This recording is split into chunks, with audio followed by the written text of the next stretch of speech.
I'll say first regarding Clouds. That was the one record that I didn't produce by myself. Honest, there was a co-producer as well, but that was the only record that I kind of more like did additional production on because and it was my boy Isaiah Elwell and Six, like they worked on it with me, and I just it was dope to get some differing energies and to really get that bounce, that I really wanted, but I definitely wanted to put in that musical section at the end with the that big dark rock section. So I appreciate you for noticing that, because that's one of my favorite records on the album too, just because of I kind of got to release the reins a little bit and work with someone else, which is really cool. But regarding DAWs and stuff that I use, I have the Apollo Twin, I have got the SM7, I have this 800 series Moog it's a compressor for my voice. I use Pro Tools. I do everything in Pro Tools because my sessions are always huge because I'm stacking a million things. So I just learned Pro Tools and did that through there. I used a little bit of, like I said, Vienna for the film scoring software just to but mainly I just use the VSTs and put them into Pro Tools so I could use the string samples and horn samples. And I have the sounds. Six gave me some sounds 4 years ago that I used for some of the stuff, but honestly, dude, a lot of it too, the Splice one shots are pretty amazing. I have no shame. I use, if you can dig and find some dope stuff on Splice and just use because their kits are amazing. You just take their one shots and it's great. It's awesome. So, and I use some of their loops on the album too here and there. So but a lot of it was also just originally produced, downstairs on my piano.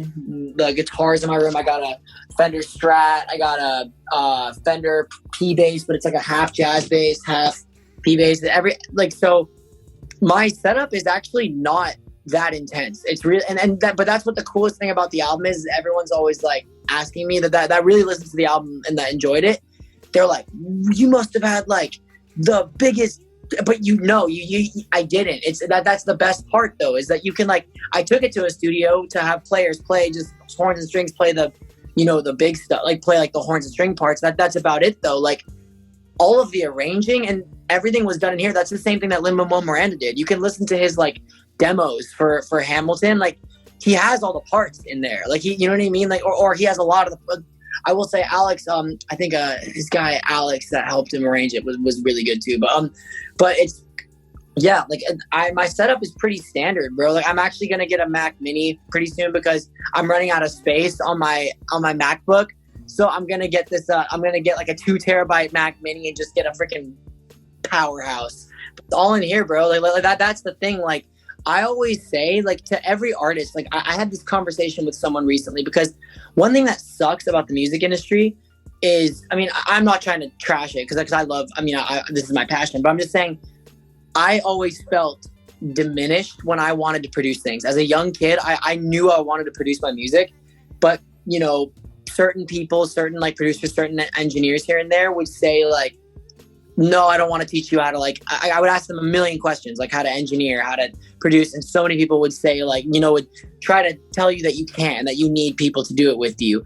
And I don't know what the purpose of that is, but I truly believe that any music that you hear in your head, because artists, we hear music in our head that we want to sing.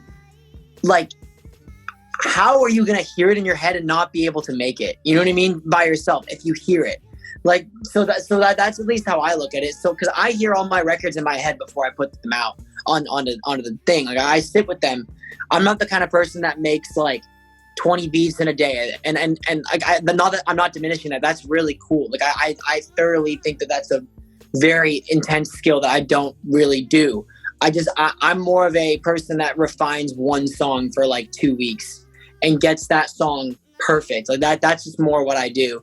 But I firmly believe that even with you, when you're making your videos, if you probably hear a lot of music that you want underneath all of it, and I'm sure that if you hear it in your head, you can make it. I'm just saying that the industry sometimes, maybe it's because they don't want you to take their job or something, but I